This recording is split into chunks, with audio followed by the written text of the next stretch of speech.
There is an old expression about the cobbler's kids having no shoes, but that cannot be said for the wives of Hollywood's top plastic surgeons. In a town where there is a medical intervention for every sag and every wrinkle, the women married to the surgeons wielding the knives have easy access to the operating room.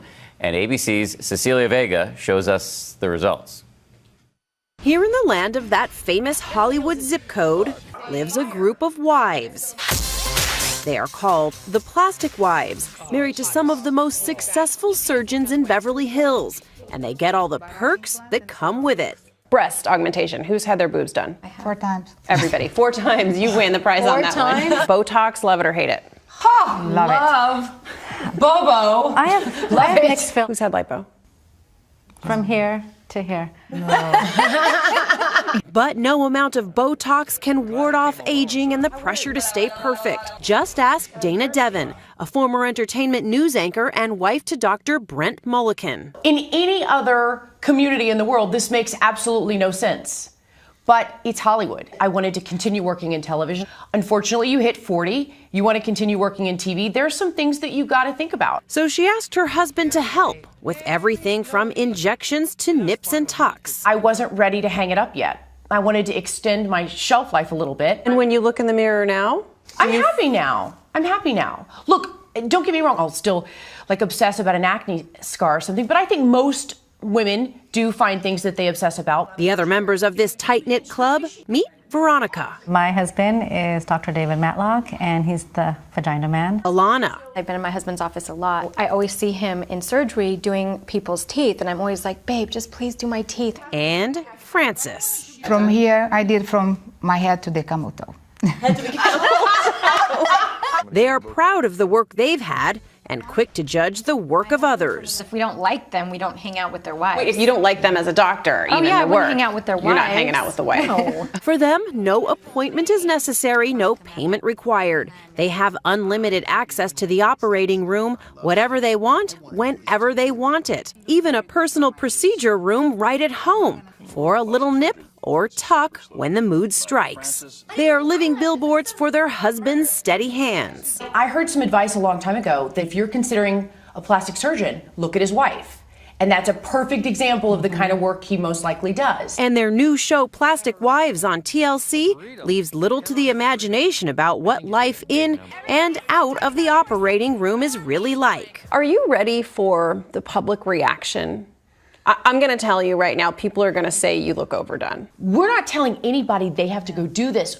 I'm all about look, here's what I did. Here's the information. Take it or leave it. If you like it, great. If you don't, great. No worries. Yeah, you can please everybody. Their husbands may try to say stop, but they always seem to lose the battle. One way to get exactly what I want is to say, all right, don't worry about it. I'll go to Dr. So-and-so. I do that too. That's the plastic surgeon's wife's threat. Yes. I go, don't worry. Oh, I'm going to go see so-and-so. And he'd be like, oh, no, you don't. Oh, no, you bet. I was, okay, then. We have a culture that tries to fix every flaw. And to me, that's unhealthy. Though plastic surgery is a $10 billion a year industry in America, Dr. Lisa Casselith says shows like Plastic Wives send the wrong message about body image and cosmetic surgery. It's our job to say, no, you look abnormal, you cannot have more. You have to hold that patient back. I mean, for purely selfish reasons. I don't want a patient with giant lips sitting in my waiting area showing my other patients this is what I do. She often spends her days correcting surgeries that she says have gone too far, working on patients like Jillian Weisberg. At one point, I went to another plastic surgeon and she injected an entire syringe of Juvederm into my lips, and so they were complete. Like when I opened the door, when people would come over to my house, they'd laugh out loud in my face. It looked ridiculous. The insider phrase is Beverly Hills. So when people come in and they're overdone, I say to them, I'm sorry, you're looking too Beverly Hills. And that's when you stop. But some plastic wives simply can't stop. Is anyone in this group addicted to plastic surgery? I am kind of addicted. I go there every day at the clinic, and then there is so many things coming, so many new technologies, new implants, new Botox, new fillers, laser procedures and all that, and I want it all. Frances thought she had it all during her 7-year marriage to Dr. Ryan Stanton. That is until she says he left her.